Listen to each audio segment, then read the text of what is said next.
Hi, Ben Pollak. Welcome to the Heroes Podcast. You are the hero for the next 60 to 90 minutes. How does that feel? To be an hero. Great, with you, great. I mean, yeah, it's going to be, I guess, a cool experience to do that. Yeah. Anyway, it's good. It's good to see you. Yes, it's good to see you too. I haven't seen you for a long time. I think the last time I saw you was in London, right, for the Triton Million. Last summer, yeah, correct. Actually, I actually saw you sneaking off in the Hilton London, just by the a little bit off by the tables, just to do a bit of meditation. So it was during the break. So we'll get to talk about that a little bit later on. So I'm going to start off with learning a little bit about where you grew up and your backstory. So I'm going to start by asking you a random question on family. Okay. Now some of these questions are quite personal, so if you don't want to answer it, just say, and I'll pick another one. I can use a joker or two jokers. Yeah, you can use. You can fold twice, right? Okay. So let's have a look. What do you wish you could ideally tell your father? That's a great first question. Icebreaker, huh? Wow. Because I need to explain something about it, because I lost my father, but I was like 5 years old. So I didn't have the chance to really meet him, but I have a lot of friends of my father who told me about him. I mean, and he did a lot of great things. So of course I wish to know more that guy, because he had an awesome life. You know, he used to work at the Club Mediterranee. I don't know if you know that. It's like a very famous holiday clubs. I don't know if you saw the movie the Bronze. It's very famous in France, and that's talking about this holiday club. And my father was usually the chief of the village and just organized to be sure that the client has amazing holidays on here. So he used to work in Punta Cana, in Tahiti as well. So when I was super young, I used to travel a lot with him. You know. So he did that. So, I mean, in my mind, he has the life on the beach, having fun. You know, it's like that the idea I have for my father. So, you know, the idea for me after that, you know, when I grew up, to have a classic life, it was like out of question, out of context. You know, it's like for me, I had to do something like on my way. You know, maybe due to that, I don't know. You know. But and he was like a guy very creative. You know, he used to play music, like he used to play like a saxophone, and he created the first jazz festival in Senegal, in Dakar, back in 1970 something. And since that date, there is like a jazz festival every single year. You know, so he created the first one, and then it's continued. So that's great. So, and like every year, you know, after my father passed away, you know, every year for like 15 years maybe. There was like a party for him. Like all the host friends came back to Paris or came back to a place just to do some festivities on his name, on what he did before, because he used to have a lot of friends. And that's what I have in my memories. You know, he's like a very great guy, and I didn't have the chance to meet him, but I feel it's something, of course, inside me. But yeah, of course, I have plenty of things to ask my father, how you did that, you know, who you met, who you traveled with, you know, what you know, just to feel all the things, you know, of course. Did you feel as you grew up, because 5 is very young, so I remember learning that my father left before I was born, but I learned that when I was 8 or 9, but even then I was too young for it to really matter. Like, as you got older and you started to become a teenager, did you ever think about it more, feel like you were robbed? Did you blame anybody for it? Like, how did that go? No, at the beginning, I remember my mother told me that I was like very strong. I was like, didn't want to be like sad about it. You know, I was like, okay, let's move on and let's have a happy life that my father used to have. You know, and I was super strong. And it was harder when I was like, of course, like 14, 15. You know, at that age, you know, start to understand who you are, blah blah blah, you know. And I had a father-in-law. Like, my mother get married again. Yeah. And you know, at that point, you know, you have all this problem, you know, and you say, you know, my father, blah blah blah. So it was like kind of difficult at that age, but not that hard. You know, I managed it. it was okay. But yeah, of course, many times I'm just thinking about him, of course. I remember only once telling my father, I don't call him my father-in-law, I just call him my dad, because he was always there, all my life. I got drunk once and said, "You're not my father," and he went pump. It's like I must have been like 16, 17. It's like the only time in his life he'd ever hit me, and he cried, and it's the only time I've ever seen him crying. It's tough, man, isn't it? Yeah, it's tough. So you grew up large partly with your mum taking charge. What was it, looking back now? What do you think that you gained from not having your father around, and what did you think you lost for not having that male figure in your life? That's a good question. I think this helped me to be, I don't say that in English, autodidact, like the word in French. Is that the same in English? I can try to translate it. Like when you learn by yourself. Or to autonomous, to be more responsible for everything that you do. Yeah, exactly. And I think it's a big quality in poker. I never read any books in poker. I never watched any single coaching video. I never been coached. So I always learn by myself about how play. Always watching around me what's going on, and be very criticize. Autonomous. Yeah, autonomous. Yeah. So basically, yeah. So I learn by myself. That's why I'm very not confident, but I'm very focused on my we're going to talk about it later, but all my experience, I'm very confident about it because I really grew with that.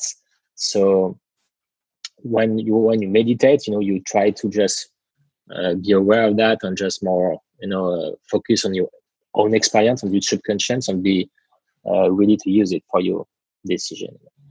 And what part of the world did you grow up in? What was it like? I grew up mainly in Paris. Yeah, mainly in Paris. And but I used to travel a lot when I was young. I used to travel a lot at the Club Mediterranean because I had the chance to travel to that kind of holiday for free until my 25 years old because my father worked there. So right, like freebie holidays. Exactly, yeah. So I remember the day of my birthday on my 25th, I was on the plane to go on the holiday on the Club Mediterranean. That's my last one for free. I remember. Where did you go? Where did you go on your last free holiday? It was in Punta Cana. Punta Cana. Yeah. That's so interesting that when you were young, you got this freebie and you took advantage of it and you traveled around. And then later on, when you get older, you become a professional poker player and you get to travel around. Not for free, but I mean, sometimes for free, maybe. But it's really interesting. Yeah, that's right. Yeah, I think I found in poker this freedom and the still traveling around the world and meeting new people, meeting new energy around it. It's I mean, traveling is very it's so great, to change your environment and see what's going on, what's next. And what was Paris like? Because I read an article. I'm in Los Angeles, as you know, at the moment, and I'm trying to figure out where to live. And I read an article the other day, and Los Angeles was one of the worst places in the world to live. But Paris and Rome were right up there as the two worst European cities for expats, cost of housing. But one of the things it said was Parisians not wanting outsiders to come in. What was it like growing up in Paris?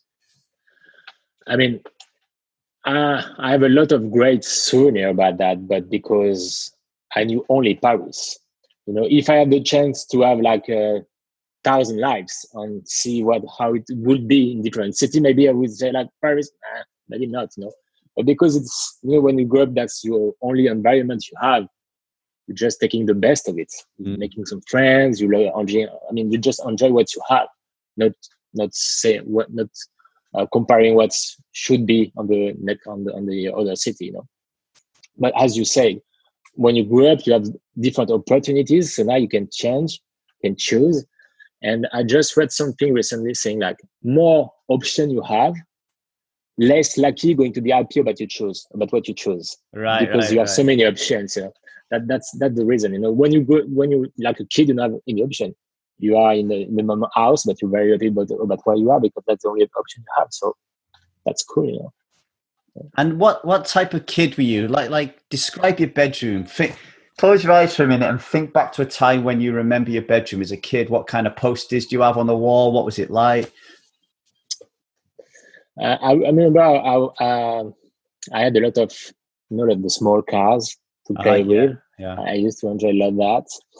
And I don't have any posters, but when around like 10 years old, I discovered my first passion, and it was magic.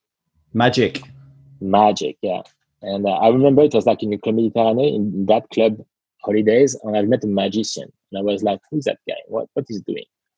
And he was like doing magic to clients, and like I saw the face of the client like that, and I was like, wow. I mean, it's just creating something with cards. I mean, it's not like a god. It's like me. I could do it, but it's creating like a lot of emotion, like great emotion on people. Like it was like an amazing experience, and I was like, I want to do that. I want to know how he does that. So I remember I was talking to him like all the week, like, please tell me something, tell me some tricks, you know. Only like he gave me some tricks and gave me like some good books to buy. And I started like that.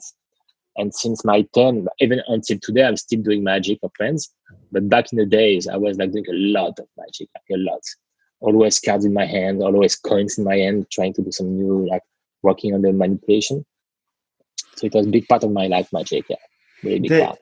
There's a fine line between doing something like magic where you got the center stage in order to thrill other people, and to be on that center stage because that ego, that thrill that you get yourself about being on center stage. How did you kind of tiptoe along that line? What was it like for you, your ego when you were younger, and how has that changed as you've got older? I mean, you could. What do you mean about the? Well, the ego, I could guess you could be a magician, and you want to be a magician because you want to provide joy to others. But there's also that part that you stood up there, and if you fail, like it's going to feel like really, really super miserable. And if you're really successful, it's going to feel like amazing. It's almost like you can get external validation about how you are as a human being. Yeah, of course. But when I used to practice magic, I used to, I mean, fail a lot, but it's part of the things. You know, I used to, at the beginning, like doing some magic to my parents, to my sister. At some point, even my sister, now when I was like, please, can I show you something? Shut up. You know, I was like doing so much magic that she didn't want to hear about that. But yeah, I used to practice a lot with them. But I remember my first big stage, I was 12, and it was at the Club Mediterranean. And because like back in the days, like every Thursday night, it was a show from the clients, from what we call the GM. It's called like in French, gentiment. That's mean kind members. So with a friend who used to do magic at that point, we say, okay, let's do a magic show. So we work on a magic show like for front of 200 people. When I was 12, so that was my first big stage. I had the mic on the moose, and I just present the show with my friend. It was like amazing, you know. I mean, I had an amazing souvenir. But unfortunately, at this time, there was not iPhone, no camera, so I have only something in my head, you know. No movie. Yeah. So when you were younger, you're doing all the magic and you're loving it. Did you harbor any ambition to be a professional magician when you was older? Yeah, of course. My dream was to be like a professional magician. I was like a big fan of David Copperfield. I don't know if it was about this magic or because he married Claudia Schiffer, but I mean, I was like, okay, he has to be the amazing life, you know, to have the amazing life. But yeah, but after around like 16 years old, I started slowing down, you know, just to take it like as just for fun and just for friends. You know, I really enjoy to do magic for friends, you know, like just, you know, in party and just impress the friends, you know, for girls. Yeah, I can imagine it's a good thing for girls. Yeah. I'm interested around your mindset. Like, so I used to be a really good footballer when I was younger, and I won the Player of the Year award from age 10 all the way to 16. And then when I got to 16, everyone started getting faster than me, stronger than me. And my reaction to that wasn't, right, I need to get better at football. I need to get in the gym. My reaction was, I don't like football anymore. And I quit, right? And I realized now after reading Carol Dweck's book on mindset that I had a fixed mindset, not a growth mindset. So when it came to you quitting magic, was it more of a growth mindset or a fixed mindset? Was you just growing out of it and you realized that you needed to get on and concentrate on other things? Or was it, I can't do this to the degree I want to, and I'm not going to put the effort in? What was it? Yeah, it's fun because I had the same feeling than you with football, because I remember around like 15, because I always thought that was like the best magician on my age. Because you at that period of time, you don't have any internet, so you can't compare yourself with others. So in my environments, in my mind, I was the best magician, of course. And then I just walked in a magic shop and I saw this like DVD from a young guy who was like 14. Who is that guy? He's like as good enough to sell something and to sell like a video magic. I was like, I might not be the best. And then I remember my confidence went down. I was like, okay, if I'm not the best, maybe it's not for me. And I remember I was like, okay, just take it as just for fun. I enjoy doing magic for fun with my friends. So maybe, and I just realized as well that it's very, very hard to live from magic. Even the best magician today, it's very hard to live from that. So on my mother always told me to just do like some besides at school, do like have some diploma, What was you like in school? Was you intelligent? Did you have to work hard? What was it like? I had a lot of facilities, to be honest, especially in maths. And and I've done like in engineering school after that for 5 years. It was not the best. It was not like as fun as it sounds, but I've done that. Yeah. So there's a moment in every hero's journey called the inciting incident, where something that happens in their life that determines the course of the rest of their journey. And your journey like ends up in this special world of poker. So you're in this ordinary world of Paris. I mean, it's not so ordinary. You're trying to be a magician. You're trying to be a magician, and you go to engineering school and stuff. But there's this special world of poker and the casinos and the card rooms. So what is the inciting incident in Benjamin Pollak's life? How did you get onto that path that eventually led to poker? Yeah, that's a good question. Actually, I was passionate about poker, like back in 2005. I remember the first things I saw about poker is like the World Series of Poker in like on TV. And I think the first final table I saw, it was the one with the OC with Joachim. Right. It was in 2005, right? Or 4 maybe. And and I remember I've been to California with a school, like just 4 months, like in Irvine. Mm-hmm.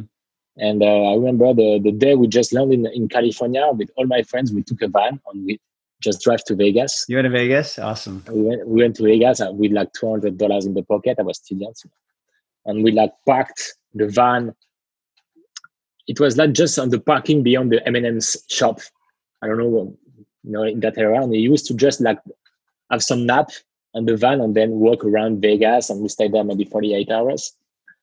And I remember I was like losing my money at poker and winning at blackjack, But it was like amazing experience. My first experience with Vegas with friends. And then the key points when I decide maybe poker, maybe it should be for me. So the year after that. So I've been graduated. I finished my school like in November 2007. And then I started to look after a job, and I found a job, like I remember the 1st December 2007. But I was supposed to start the 1st January in 2008, so 1 month later. So I had 1 month free. So I decided to play poker more. So like, let's do that. And then this month, because usually when I used to play poker, I had like only 1,000 in my pocket, like losing 100, winning 100. It was like my kind of range of play, And then in December 2007, I like won like 5 tournaments, won in cash game, and I won like 35,000 in a month. I never had that kind of money before, and I just signed up exactly for 35,000 a year to my job. Like, I won exactly the same amount. That's a sign. It was a sign from the poker gods. Exactly. So you can imagine what happened in my mind at that time. It was very hard. I remember I've been like working like in a company for like a technology company, but it was not for me. I was like in a suit every day. It was something wrong about it, and but so I used to play poker again, like every time, like around 6 p.m. Take some friends that go to play poker on live. Or only it was like mainly live cash games, or live tournaments. You won your first ever cash on Hendon mob was in 2007. You won a €500 that's one of the event in the aviation club. Yeah, that's at this Montpellier, So what back then you're wearing a suit, you're earning 30 grand a year, and then you're playing poker and you earn 30 grand in a much short space of time. What's going through? How are you feeling? What is it about poker? What is so different about poker that is turning you on compared to this job with a suit? The thing is, when I was working for someone, I wasn't valuing what I was doing. It was like, is it like really worthful for the company? It's like, do I impact something? I mean, I was like, I felt useless, to be honest.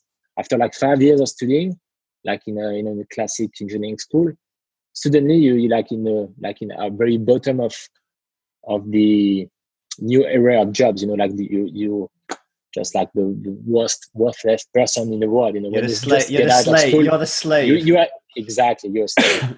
And I just feel useless.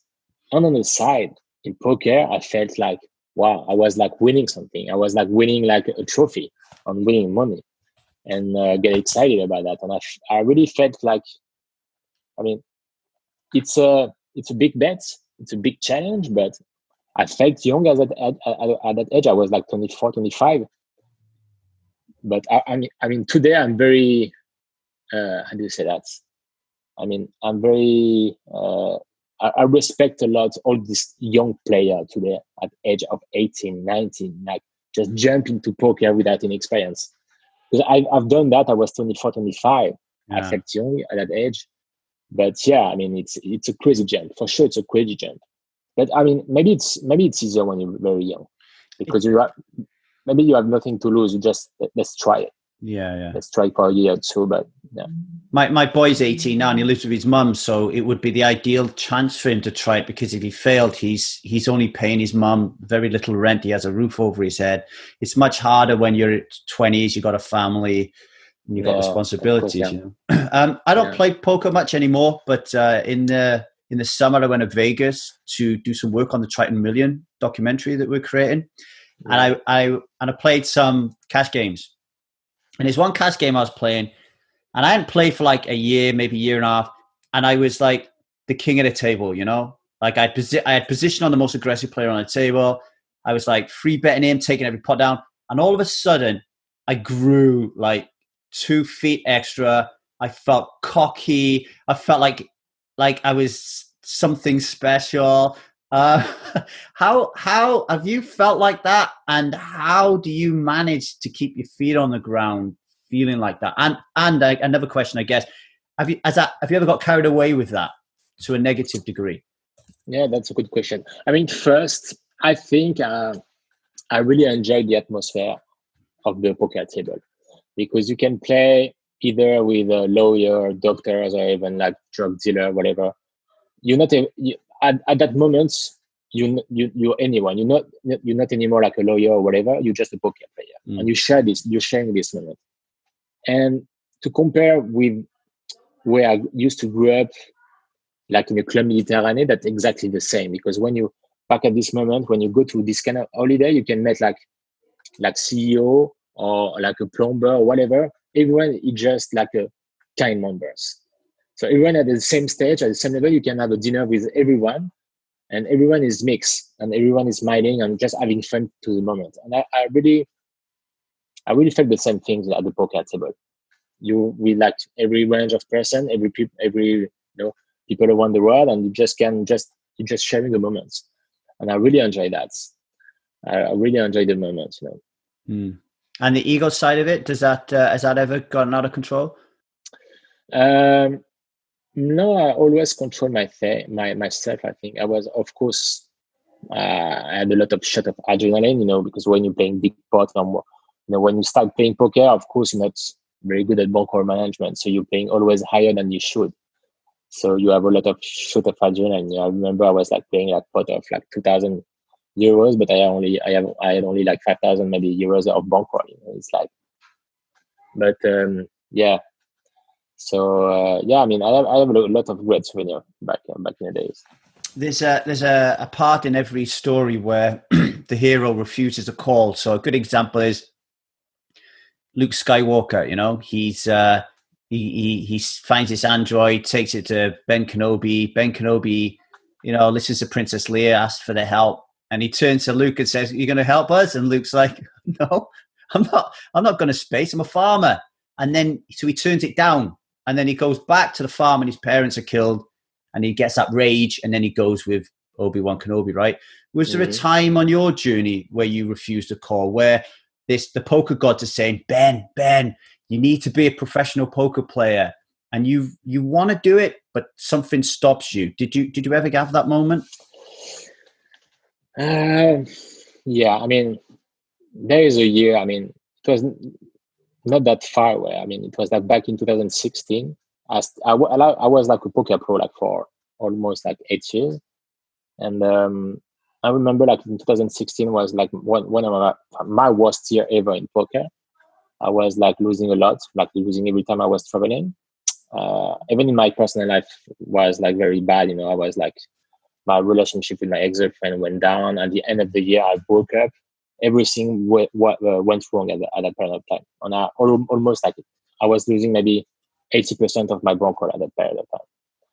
And when 2017 starts, I was like, should I stop?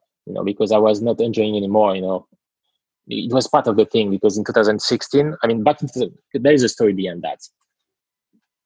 In 2015, I won a lot. I used to work with a mental coach, and I told him, okay, this year I want to win 1 million. It was okay. And we work on that. And at the end of the year, I achieved my goal, But I was not fulfilled. I was like, is it all about money? What should I do next? And then in 2016, I still continued to play poker, but without this same energy. And I was losing a lot, and almost everything I won the last year. So in 2017, I was like, I can't do that anymore. I can't play poker only for money, And then I realized that I was just not enjoying playing poker anymore, and that was the main problem. So I called back my mental coach, and I said, okay, I don't want to win money. I just want to enjoy. I want to love the game again. I want to be. I just want to feel it again as I used to, like 10 years old, like 10 years, back in the days, ago, yeah. And so we work on that, and he told me like, okay, what do you dream about poker? And I told him, I dream about the main events. I mean, it was the first show I ever seen, and when Gresham screamed OC, it was like in my head, and I was like, I just want to try to live it. I mean, at least go back to Vegas and try to enjoy, and we work on why I used to love poker, all the social parts, all the strategy game, without focusing about the money, as I used to, because I used to be like a cash game player a lot. As a cash game player, you focus about the money. So when I've been to Vegas, I was like in other mindset and really enjoying the moments. And it was really crazy. And I like not a single time I was like thinking about the money, even until the last moment on the final table. And I remember on the final table at 6 left, I was like, damn, like you playing for 8 million now, and I was and I was like, I don't care. I was like, I don't care. I mean, the moment was so crazy. The moment was so intense that the money was like just meaningless. Really, really, it was like, I mean, what I'm going to do with that, I don't know. But now it's just amazing. and I was like enjoying the moment, very focused on players, and it was like just a crazy memory. Yeah. I want to ask you. I think that. Yeah, no, go on. Carry on. No, I was just saying that's the key of my.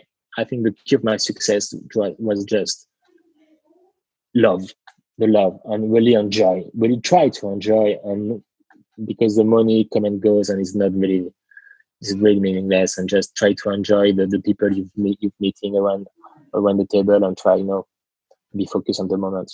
That's why I start doing yoga, meditation. It's like that classic quote. I don't know who said it. Was yeah. Focus on what you love, and the money will come.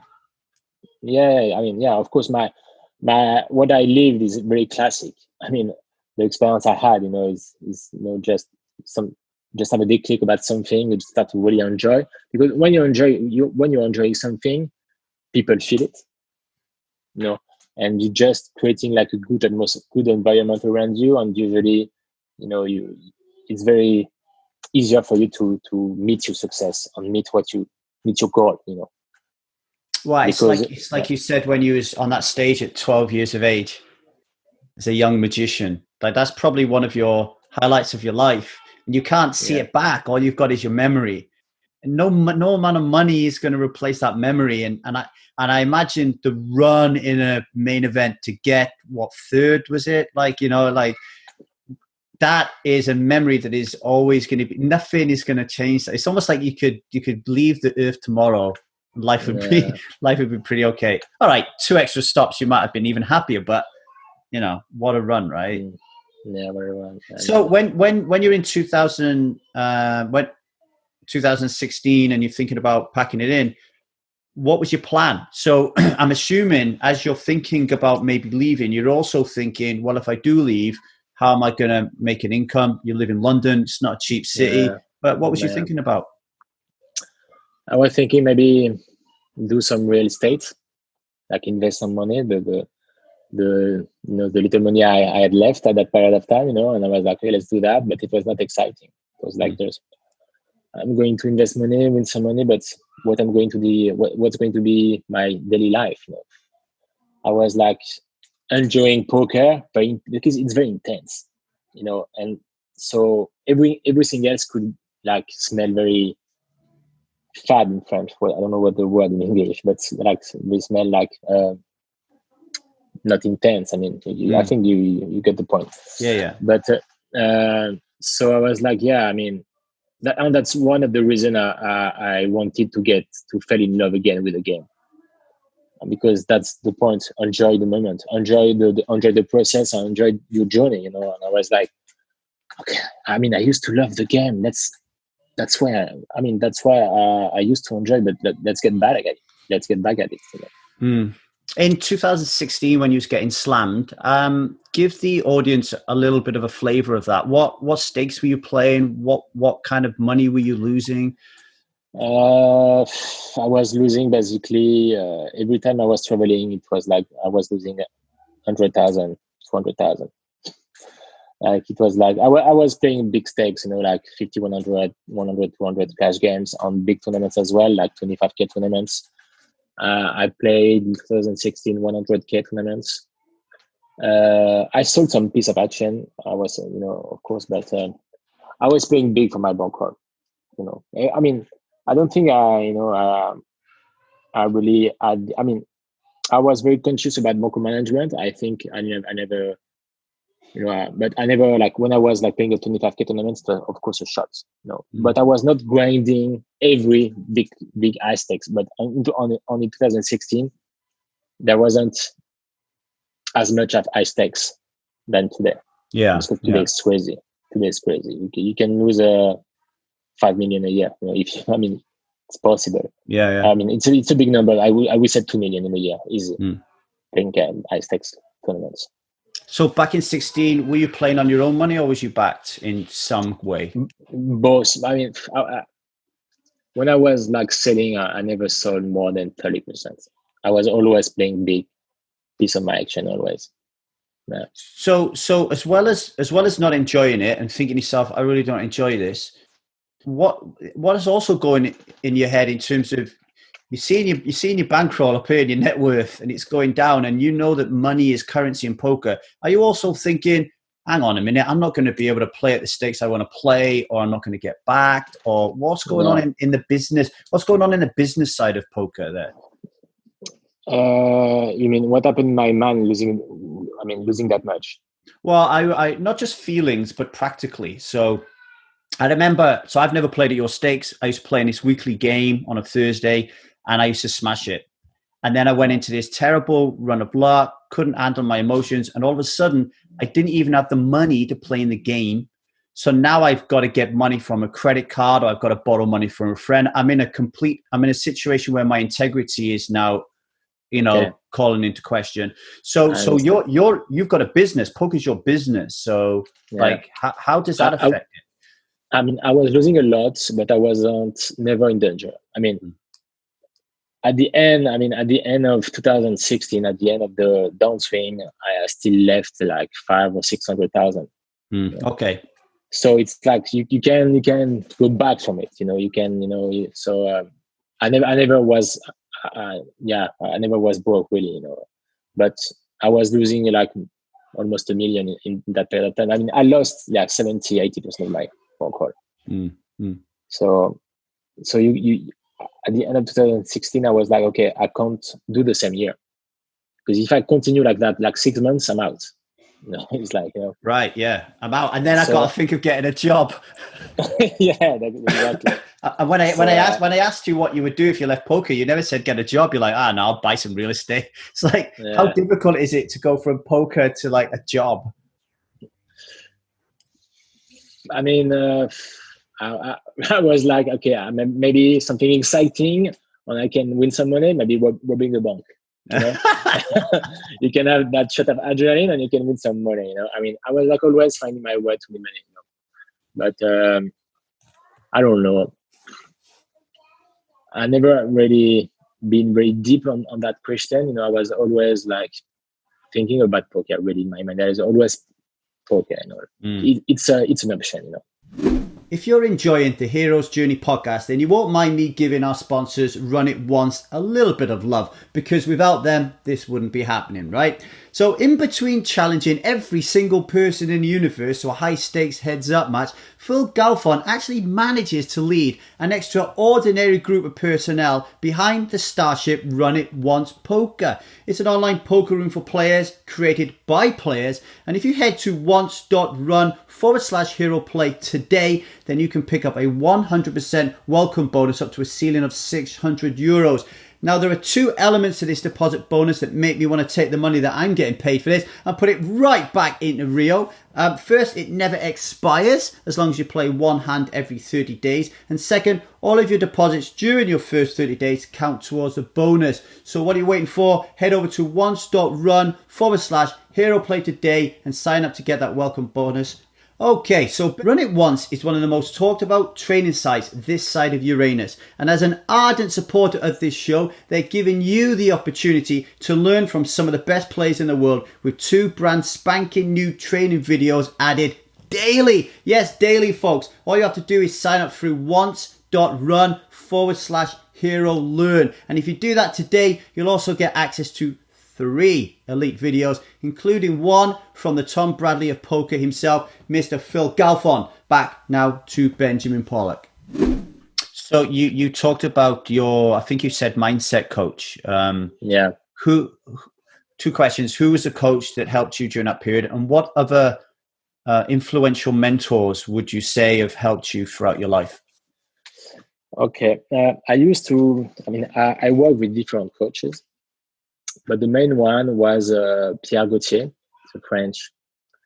Very, very famous French coach now. Now he's working with a lot of poker players, and he was like an ex-tennis player professionally, and he used to coach Gaël Monfils. So he used to work a lot with a lot of sports player. Yeah, sports stars. Yeah. Yeah, exactly. And he's a very good guy. In poker, it's very important to have a good environment around you because it's very competitive. So every person you're going to meet in the poker world is going to be your opponent someday. And usually the success of someone reflects you losing. I mean, if he's winning, I mean, if someone is winning, that means maybe you're losing. You understand what I mean? Yeah. So it's a very competitive world. So to have someone on your back, on your side, to work with, to talk about it, to talk about your fear, or to talk about, your weaknesses and how you can deal with that, and first to be aware of that, because when I was talking to him, I was just putting some words to some idea I have, and it's very important because it helps you to clarify your mind. And after each session I used to do with him, you just feel very great because your mind is clear, you know where you want to go, and it helps you to help you to understand where you want to go, basically, and how you want to achieve it. But he became a friend, like professionally. And his job is it's kind of like a psychology part of it, like a psy, but like in a business way. Yeah. And he helped me a lot, really. Now, there's a couple of things on that. First of all, you're talking about him helping you because he's a tennis coach, so he's not going to teach you how to play poker. So you're purely talking about the mental game. Yeah. Can you talk about the moment you're playing poker? You've already said earlier on you're autonomous. You do things yourself. You don't read a lot of poker books. You don't watch a lot of training videos. You just play, right? Your natural feel, intuition, etc., etc. At what point in your development as a human being did you think to yourself, I need to learn more about my mind, my emotions, how I'm thinking, my belief systems, my thoughts? When did you start thinking about it? What material was you reading? How did you get into having a coach? Yeah, because I was just feeling that all the poker players basically were just playing poker and not working a lot on what we call the macro, just what you can do on the side to improve your focus and improve your lifestyle, because it's a mind game. It's a mind game, and the mind is connected to the body, and you have to really understand the mind, your mind, to understand the mind of others. So there is some different technique to help you to be more aware. Of course, meditation. There is what we call some pranayama techniques, so some breathing technique to just help you to be more focused on, increase to increase your focus, because it's very hard. Basically, it's very hard for a human being to be focused more than 20 minutes. It's that kind of very impossible. So you have to manage it at the poker table. So you have to be aware of which moment you can just to be loose on your focus, just to relax and then back at it. So you have to really change the way you are. To change your, how do you say that? To change your focus moments, and it's very hard to be focused for 10 hours in a row for 7 days in a row, as a main event. So if you want to be more focused than others, you have to sit right, to be very aware about to be more focused, basically. And there is some technique for that. And usually most of the poker players wasn't aware.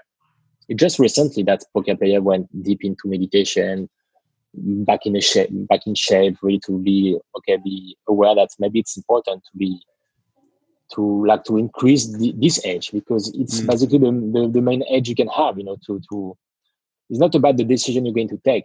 It's about to be aware what's going on, because if you can understand really what's going on around you, the decision you're going to take about it's going to be more precise. Because even if you don't understand what's going on in his head or what's going on there, and if you miss something, the decision you're going to take is going to be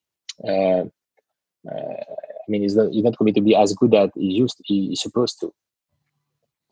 So more aware you are, more the decision you're going to take is going to be easier. So it was a key point I understood, and I was like, okay, maybe I need to work on it. So I started to meditate a lot, and I started to meditate 1 month before the main event in 2017. Like in a month, and I felt a lot. I mean, I felt different when I was in Vegas in 2015. I really felt different. I was like, okay, I was like breathing deep, like be there. I was like, everything was like smooth, like play in my mind. Everything was crazy. Well, you've always been very relaxed, very happy. Your energy's always been really good. So I imagine meditation actually, the benefits of it come really naturally to you. Yeah. Yeah. I really felt different. I really felt the difference. But but I don't meditate like I used to meditate a lot. Not, a little bit less nowadays. But it depends, where it depends which state of mind you are. Okay. When I'm competing, maybe I'm like, okay, let's back up meditation. Like a week before to be ready for the competition. And then I'm going to ask you. You mentioned there that poker is a really competitive game, and that if you're losing money, someone's winning it off you. If you're winning money, you're taking it off them. Yeah. And you kind of talked about how important it is to find somebody outside of that environment that you can talk to about what's going on. It reminded me of when I interviewed Tom Dwan. He said something similar. He was like, I was never going to talk strategy with someone who was competing in the same games as me. Yeah, I would talk strategy to a mate who's playing lower, but I would never talk strategy with someone playing the same games as me. Yet there are so many groups of people who do talk strategy together, and they must also talk about how they feel. What's your view on groups of people? Talk a little bit about you. Are you a lone wolf, or do you have a group? What's your thoughts? I'm kind of a lone wolf here in the poker industry. Kind of. I have some friends, and we're talking about strategy together, but it's like maybe 2 or 3 really close friends. I'm thinking about Sylvain Louslier, I'm thinking about David Iquitai. And not bad friends then. Not bad friends to talk poker with. No. Yeah, and we're playing basically the same stakes. So it could be dangerous, but we're working not we're working together, but sometimes we're swapping, but so it's in our interest to share information about the other players, so but it's very hard to share this information because your knowledge is basically the way you're going to earn money, and I'm thinking about all these poker websites, coaching websites.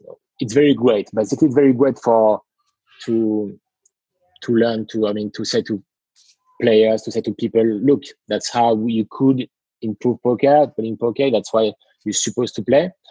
But it's not. It's like I'm not going to teach people how to play poker. For me, it's like kind of weird because it's like Apple saying to Samsung, hey, look at what we're working for, like the new iPhone 13. That's what we're going to do. You're supposed to do like that. It's not going to happen. Yeah. It's like your secrets. And sharing these secrets is not, I was talking about that with, I don't remember this name, but whatever. And he was telling to me that that's not because you're telling to people how they should do it. That means that they're going to do it. That's right. You can show them, like create some content, and that's thanks to that. It's a great content to bring new people for poker. I'm aware of that. But that's the things. Like showing too much is not a good thing. You can show something and say, okay, you should improve by yourself, and that's the main things about poker. It's a good creativity way. It's a good way to be very creative in poker. Yeah. Because we're talking about GTO stuff. It's BS. It's like, especially in tournaments. Maybe, in cash game, when you're playing like 100,000 a hand at the same poker table with the same players, you have to be close to GTO to not be exploitable. But in tournaments, there is so many different things. The strategy at the moment of the tournaments, what's going to happen. You can accept to be bluffed at some point because the table is going to be broke like in 10 minutes. You're going to have maybe an easier table, and you're going to be like maybe like in an easier spot later. It's like there's like a big part of strategy in poker doesn't exist in cash games. So yeah, GTO is bullshit in tournaments for sure for me. So you don't learn that approach. You haven't downloaded Dominic's DTO app and play with it when you're on the toilet. I remember I was talking to him like in London, and he showed me this app, and I was laughing because he showed me some numbers. I was like, what is it? I wasn't understand what's going on. And it should be the best player. And I thought, oh yeah, the best player, really. How do you feel about that then? Because in poker, there's this thing that exists, doesn't it, where somebody plays a hand. Like, let's say you're creative and you play a hand in the way that you want to do. David I's a good example of this. David I will play a hand, and then someone who's like GTO focused will look at it and go, "This guy's crazy. He hasn't got a fucking clue what he's doing." How do you deal with the negative aspects of poker? Generally, like Twitter mainly, but I mean, the main part in poker is to adapt yourself about your environment. So when you're talking about GTO, it's just about the numbers, your position, and your cards, and your equity. But it's not all the information. I mean, when you're playing a live cash game or live tournament, there is like main information. Who you playing against? The guy. Is he on tilt? What he's doing now? Because maybe how he's playing now is not how he used to play like 20 minutes ago. So you have to be aware of that. And there is like so many information that GTO doesn't take part of, and doesn't take on this part of it. So, I mean, for me, it doesn't make any sense. Is there an argument to learn it and incorporate it with your creativity? I mean, it's good to learn the basics, and it's good to be aware of that, just to be maybe more aware about what players should think. Like, okay, this exists. That's a platform that exists. Maybe this kind of player use that, so he might be thinking about that. But I'm not only going to use this for that point. To maybe understand how player going to play. And adapt myself again. That. Yeah. And I mean, you have to adapt. You are in the jungle. And sometimes there is a lion, sometimes there is a rhino, sometimes there is a so. I can't help thinking in my head like like a Frenchman would be like, GTO, like, what the fuck? Like, I'm creative, like I'm an artist. And a German would be like, no, GTO is like GTO, I'm sure that even don't believe on GTO. It's just for me, just a brand. Just a way to say I'm working on it. It's like I'm a computer. You're a human being and you don't know what you're doing. I mean, how many players I've met saying they're playing GTO and I saw them playing, like doing some just crazy mistakes because I'm not focusing about many things, and I was like, on their they are so convinced that the right play because it's GTO, and I was like, open your eyes, just look. Yeah, it's not right, There are still a lot of players, even at the high stakes, where I'll talk to them about the mental side of poker, who will say, that's not important. The mental side of it is overrated. It's just about getting these fundamentals right all the time and making the right decision. Yeah. So it's really interesting how this little game of cards with a deck is like can have so many points of interpretation, so many theories about how it should be played. So you did say earlier on that you're a bit of a lone wolf, so I'm going to ask you a random question on relationships. Okay. Yep. Oh, I won't ask you that one. Okay. Off. I won't ask you that one. What the fuck? These are the two questions that I'm not going to ask you, right? Which of your exes would you like to go back and sleep with? And then I pulled another one and it said, which of your partner's friends would you sleep with? Okay. I have an idea. Who is the person you've treated the worst in the past? The worst? I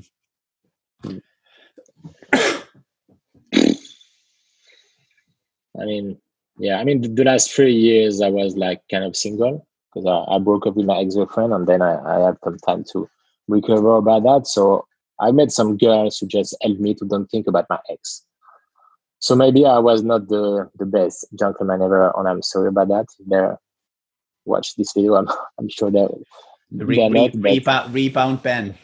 Yeah, exactly. You know, we all been in that kind of period, you know, and yeah, I'm sorry. I wasn't the best Ben. What do you prefer, single life or to be in a relationship? What I prefer is just to be just the present moment. To be honest, both is fine. I mean, I will be very happy if I met the right person, but I can't be with the person if it's not the right person. So I'm happy single now because I haven't met the right person yet. So, but yeah, I'm excited about the future, and I'm excited about you if you're watching there. Well, Ben, I remember writing an article once. It was like a tongue-in-cheek top 10 sexiest men in poker. And I remember talking to Liza about it and saying, "Hey, Liza, who do you think are the top 10 sexiest men in poker?" And she said, Ben Pollak. Oh, well, okay. Got to keep my wife away from Ben. So you've got your admirers out there, mate. What was I going to ask you? Looking back at those broken relationships don't break just because one person's to blame. Both people, play a part in it. What have you learned from those? What have you said to yourself? Oh, Ben, you didn't really do that right. You need to put that right in your next relationship. Yeah, to be more committed, maybe. Yeah, for sure. Because when you are a poker player, you're traveling a lot. You're very focused about you, because it's the way you're winning money. You know, you have to be focused on your diet. You be focused on your meditation or whatever. On your mind to be. You know, it's all about you when you play poker. You know, it's very center. You know, and maybe at that period I was not maybe balanced enough, or maybe because maybe it was not the right person. Maybe I was. If it was maybe the right person, that's why I'm saying today. Maybe I was aware. Maybe I would be more balanced in my life about that. But yeah, for sure, you have to be aware about the person next to you and be more focused on her. And poker is important, but you know you have to. I mean, just balance your life. It's just about balancing. You know. I mean, you have an intimate view of the poker industry. You're slap bang in the middle of it. You know, even if you're the lone wolf, you've got a lot of friends and a lot of acquaintances in poker. What's your view? Is it more difficult for someone within poker to form a relationship and keep it going, given all the traveling and stuff, or is poker just another job like a surgeon or somebody else? You know, which makes it difficult no matter what. No, it's not as a it's not a I mean, it's not a classic job for sure. I mean, it's very different because you're traveling a lot, and as I said, you are in a competitive world, so you always question yourself. You know, sometimes you get back at home and you're just mad because you lost 20,000 or whatever. You lost 200 euros or whatever you stake high, but you know, when you're losing, you're just pissed off. And you're just sharing a bad energy in your home with your wife or with your girlfriend, and it's bad for her. Of course she's feeling it, and it's very hard to just nothing happened. I just heard 50K, but that's fine. Let's have a dinner together. Let's have a nice lunch or whatever. Let's watch a movie. And when you're watching the movie, you just think about the hand you lost, and you know, so you're not there. You know, you're not really enjoying the moment present when you are after like a losing session. And on the other side, after a winning session, you are the best Ben ever. You know, let's have a nice dinner, blah blah blah. So it could be like a roller coaster, you know, in the mind. So again, you have to be balanced and be aware of that. Meditate, breathe, and just go away. But I mean, it's not my life recently because you know now I'm playing only when I'm traveling live poker, like once every 2 months. Okay, I don't have any more this roller coaster, you know. I'm working on another project on the side, but yeah, when you're playing every day, it's very hard to manage that. Is that because your focus is now on love and enjoying the game and not on chasing the money? Yeah, exactly. And I know I wouldn't enjoy poker if I play it every day for sure. Even I'm just enjoying poker when I'm traveling to nice places, when I know that I'm going to meet friends there, and I really want this trophy. Yeah, I didn't win yet this trophy. Let's go there. Let's, when I'm challenging myself and okay, let's prepare for this, and I go there because I'm not, I have the chance, don't need money anymore. So, I'm just focusing about enjoying the moment, enjoying the game when I really want to challenge myself because it's very challenging, and I'm just enjoying when I'm playing my best. When I'm not there, I'm like, why I'm there? So, I shouldn't be there. So I'm not playing.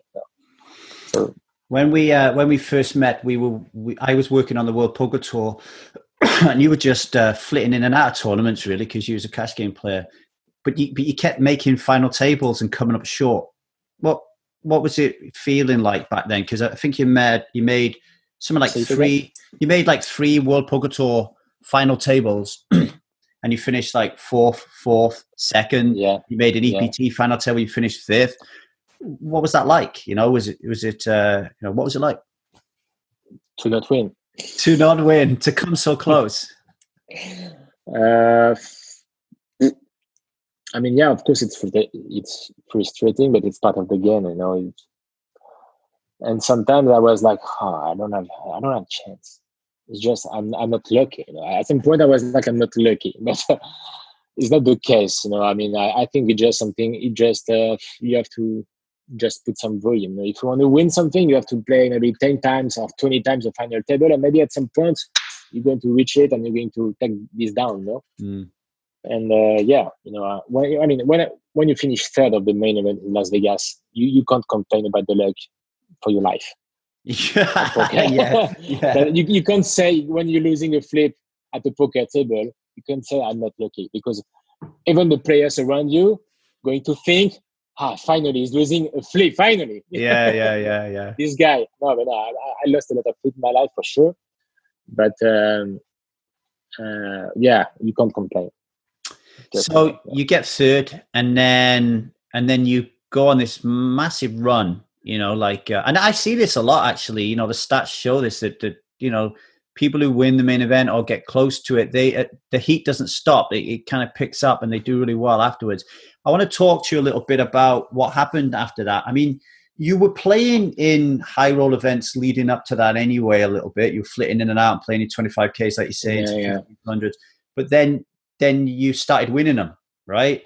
So can you talk a little bit and share with the audience, what is it like playing in high rollers where you could lose 2 to 5 million a year? Talk about the pressure. Talk about the pressure first of all, and I'll ask you some other questions then. After the main event, I felt like, okay, that's nice. It's great. But I was like, okay, maybe the poker community can easily say all the people around me could easily say, okay, it's a one shot, you get lucky, blah, blah, blah. And I was like, okay, I want to prove that's not true. I want to prove like now I can be there again. So that's kind of challenged me, and I was like very focused on it. And I was like, really, it was very deep. It was inside me. I want to be there again. I don't want to be just a one shot first. And that's very true. That's when you start winning, the perception of other players change. The way they look at you, the way the way they're going to think how you're going to play. I heard someone say, like Jay Shetty online. I don't know if you follow him on Instagram. I encourage you to follow him. And he was saying that you are what you think people think you are. You understand that? Yeah. Saying that we're living in a perception of perception. So the fact that I was winning, I was thinking that maybe player think I'm playing good. So that's helped you. So you feel good because you think that people think you are good. So that's build your confidence for sure. And then I was like just in a good way of thinking, and start meditating more and working on the game, be really more confident, be more aware about what's going on. And it was like it really felt easy for me at that period of time. Like it was like I was for sure running good, I guess so, but in my mind was in the perfect setup, really. And talk about the practicalities of it. So do you play when you go to these stops and you play, like you can go to a Triton stop, for example, and it's millions in tournament buy-ins, but it's also millions in cash games. Like I was watching a cash game the other day that, like, there was like obscene millions and millions of pounds on the table in front of me, like as I'm watching it. So do you get involved in the cash games at high stakes as well as tournaments? No. The only cash games I used to play, it was like doing like poker step in Vegas, and basically it was not on TV. But but I used to play big cash game. I mean, big PLO cash game. I used to play PLO in cash games. Yeah. So for me, that's a great game. As a great game. Yeah, that's a great game. I mean, for cash game for sure. Like no limit hold in cash games is just boring.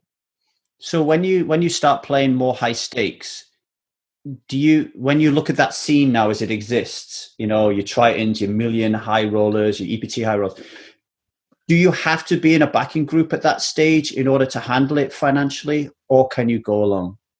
No, I was alone. You just did it all alone? Yeah. You mean financially? Financially, yeah. Yeah. No, in cash game, I never sold pieces. I don't think so. Yeah. No, I'm talking about the tournaments now, the high stakes tournaments that are going on. Oh. So like if you turn up at Triton, like for example, you Sam Greenwood's, Ike Haxton, Stephen Chidwick. They're playing in these tournaments like all the time. It's like that's their thing, right?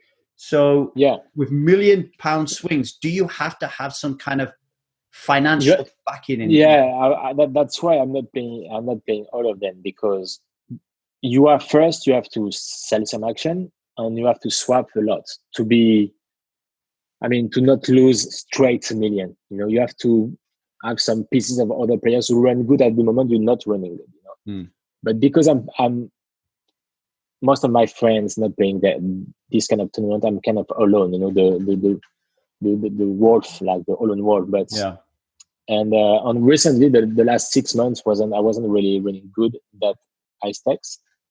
So I really was aware about, okay, maybe it's not a good idea to be only by yourself. Even if you're selling some pieces, you have to have some friends on sharing the action, because the swings are too big. The swings are too crazy. So that's why I step back a little bit. Maybe I will go back at it if I fail it. If I really want to prove myself that I can beat that guys, even if I'm pretty sure it's very hard, because the variants, they're all good players. Yeah. Of course, there is some businessman on it, but it's just tough. And I need to enjoy it. On the last 6 months, I was not enjoying it a lot. This kind of high stakes. Maybe I was not in my base mind shape. But that's why I step back a little bit. I probably go back at it later this year. But I just need to enjoy and be there and enjoy the moment. Yeah. You mentioned earlier on about the having admiration for these 18, 19-year-olds that come into poker. Imagine if one of them said, I'm going to come in, I'm going to get to play high stakes, right? Yeah. So now it becomes much more about learning the game. It becomes about networking, right? Because like you're saying, if you get to that level and you're on your own, it's even difficult to get in the game, right? Because there's a whole new dynamic now, isn't there? Yeah, it's very hard to be by yourself, and you have to have a good environment around you, and to learn from people. Of course, you're going to learn by your mistake, from yourself, but at the beginning, you just have to try, I guess, and see how it goes, see how you manage it, how you adapt to the high-stake players, because the advantage that the new guys, that's the high-stake players that we see not going to have a lot of information about these new guys, and that was in my advantage at the beginning. When I started playing these high stakes, they didn't have a lot of information about me. Yeah, and I have a lot of information about them. I was watching all the high stakes online or on YouTube or whatever. So I used to take notes, So when I started playing them, I had a lot of tales already on them, on betting pattern, how they play, and I was like the new guy. So I was like the outsider on the paper, but basically I had a lot of more information on them. So I felt really confident. But now I used to play a lot with them. So now they adapt at some point. So it became harder and harder, and I felt it. They're smart, of course. So maybe it's going to be on my turn to adapt myself. Just an adaptation every time. And you have to be the one who has the information, the more update information. Well, you need to, almost like think back to being that magician when you're 16, 17, and then do I walk away now or do I work even harder to stay with this, Yeah, that's it. Yeah. Are those questions in your mind right now? I mean, like at the end of every movie, like the hero finds a treasure. What's the treasure for Ben Pollak? My souvenir. I think my treasure is just my journey. For me, it's all I've done. I'm pretty proud of it. I'm pretty sure. I mean, if I have to talk about the 4 or 5 years old Benjamin, only if he saw me now, I'm pretty sure he would be like, "Wow, you've done great, buddy." Yeah, that was a good magic trick you pulled off. Yeah, and I'm proud about what I've done. How I've done that. I've done a lot of mistakes, but I'm proud about how I learned from that. And it's just part of the life, and learn from your mistake. Do you well and enjoy. I mean, the main part is enjoy what you do, really. Well, Ben, thanks for being a guest on Heroes Journey. It's been very much, really good learning more about you. I really appreciate you being so candid and answering all the questions. And I wish you all the best in the future, buddy. Thank you, Lee. Thank you.